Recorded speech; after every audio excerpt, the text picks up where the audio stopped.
take all this stuff off of you. How long am I in jail? Until you see a judge. Affirm. Can't even talk. Let's go walk. Okay, I'm going to head to the location.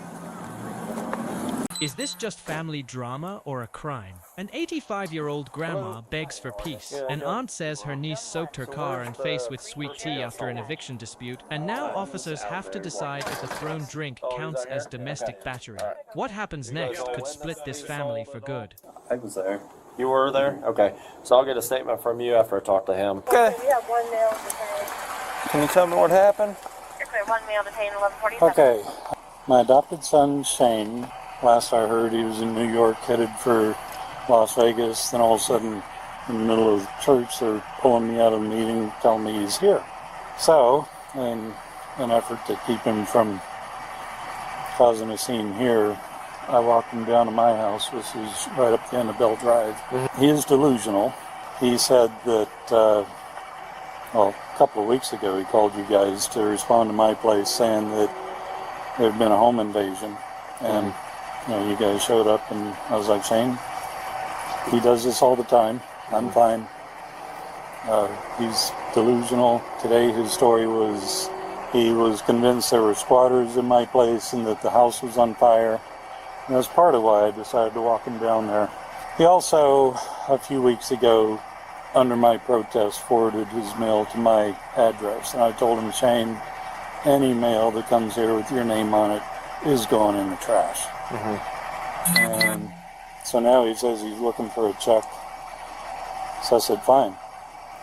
We'll take it down there. You can go through the recycle bin, because that's where I put all your mail. And so I made sure all the doors in the house were locked, and I came back down here. When the meeting was over, right around 11, I noticed an alert on my phone that someone was standing on my front porch. So through my phone, I told him, please leave. And then I decided I'd walk out to the corner to see if he was actually getting out on the road somewhere. And that's when he was headed back up this way. And I said, Shane, there's nothing for you here. You just need to keep moving on. And he said, well, I'm going to see if I can get a bus ticket. And I said, Shane, you have no right to ask that. You told these guys just a few minutes ago you wanted to have your name removed from the records of the church. You can't be asking them for some kind of a welfare handout after doing that. So he kind of starts swearing at me and just continuing his way on.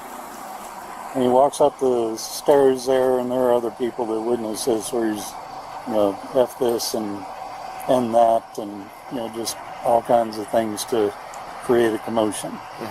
He starts to turn to go into the hallway, and I thought, we need to keep him close to the doorway. So I grabbed the back of his backpack to hold him from going around the corner into the hall. And that's when, he turned on me, started throwing punches, had me in a chokehold for a bit. I don't know if it's still red or not, but with the help of some other people, I was able to get him off of me. He also managed to do this to my glasses. Okay. At that point, a couple people managed to get him into the bathroom that happened to be right there where we were. And while he was in the bathroom, I could hear him swearing and cussing at effectively nobody, just yelling to be heard. And that's when I decided, I should probably get you guys on the scene, because this is not something that we need to have a situation where somebody innocent could get hurt. Now, when he left, basically as soon as he found out that we'd called the police, he decided he was just going to leave. He walked up that way, cut through the private property at the end of Terry, walking up toward Old Yellow Springs Road, and then he disappeared behind the trees going west. Okay. So, he might be up there at the Speedway or one of the restaurants up that way. Well, they found him. So, good. My question to you is, are you wanting you got marks on the side here. Is that from him? On the side of your face? If I have marks, they're from him. Okay. All right. So when you went to grab his backpack, was he doing anything at that time other than just trying to go to the congregation? He was actively swearing and basically just calling people names. So you're just trying to prevent him from... I was just trying to put him in a narrow hallway where if things got crazy, and the way he was, I felt like that was about to happen. I didn't want, little kids and whatnot going up and down that hallway to get involved in it. I wanted to keep him here, close to the door. Okay. And that's when he just turned on me and started hitting me. And he said he put you in a chokehold. You got a little redness there, but yeah, I see more marks on your back here. Is that where... Did he hit you with a closed fist, or...?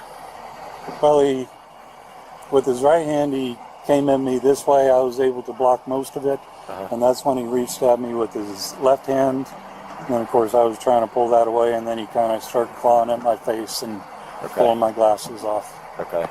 I'll have you do a statement. I guess there's another gentleman who witnessed it too. So why? I'm not sure if he's still here, but the bishop saw part of it. Yeah, he's the guy that's in there. I told him not to leave yet. So if I can have you do a statement.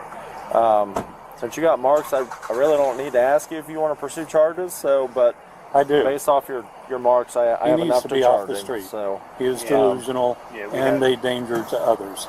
If he doesn't get what he wants, he will escalate. Yeah. So I'll get you a statement going. I got some other paperwork that I got to go over with you, but I'll explain all that. But right now, I'll get you the statement going. Unfortunately, you'll just have to write all that, what you told me on paper. If you run out of room, just let me know. I'll get you another one. But then I'll get a copy or a statement from him, and then I'll get some pictures of your marks too. Okay.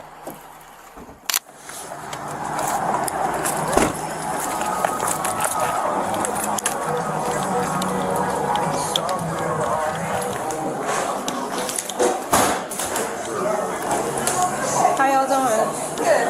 Good. Hey, excuse me. Are you Shane? Step out here with me.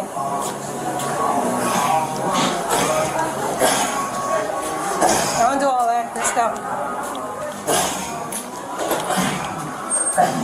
You okay? I'm being targeted by crip gangs. There's fucking black people out there at a roof and they're robbing my dad's place on Bell Drive in the middle of the night, shooting me. I'm in Pittsburgh. I just got back to Ohio a week ago. Okay. I just got in here. I was in Springfield for 2 days. Okay. I walked in state highway, gave me right up here. I went to my church to get services for a hotel so I can stay safe. The church leadership automatically looked at me and was like, oh no, I ain't helping you again. Okay. I was like, fuck me, get out of the fucking building. And then my stepdad, being his self-privileged, overprivileged white hierarchy, patriarchy, the guy that he is, he's like, oh yeah, I got church power behind me. My son can't do anything to me now. So I just grabbed his face, my glasses off his face, broke them. I had my left hand around his throat. And said, when you touch me again, I'll finish you off. That's all I said, and I walked off, and he followed me for about a block. But the church members didn't say anything to me. They tried to lock me into the bathroom. People were out. I'm just like super. I've been traveling consistently since New York for 2 weeks. I'm pissed off, and I'm getting guns drawn to my head in the middle of the night.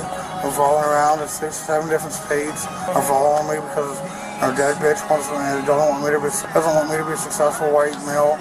Because that just comes naturally for me. I like to overachieve and do good, and I like to be in the spotlight. Do you know why I'm here?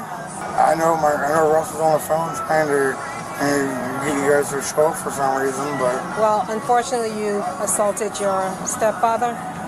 That fight brought us here, okay? Yeah. Do you have anything inside your bags? So what? I'm getting arrested? Yeah. Unfortunately, yes. Why? You can't just fight someone just because you're upset. He abused me as a child. That's okay. Yeah, we're going to take all this stuff off of you. How long am I in jail? Until you see a judge. Affirm. Can't even talk. Let's go. Walk. Okay, I'm going to head to the location. Stop doing that. Stop doing that. Can you pat him down for me? Yeah. You guys get aggressive with me. I'm not violent. We're not aggressive with you, darling. You're being overassertive on your... Hold that arm. On my arm. Might need to. Targeted. I had a gun in my face 2 nights in a row. And he Turn around. Turn around. He came out from the bud. Let's have a seat, man.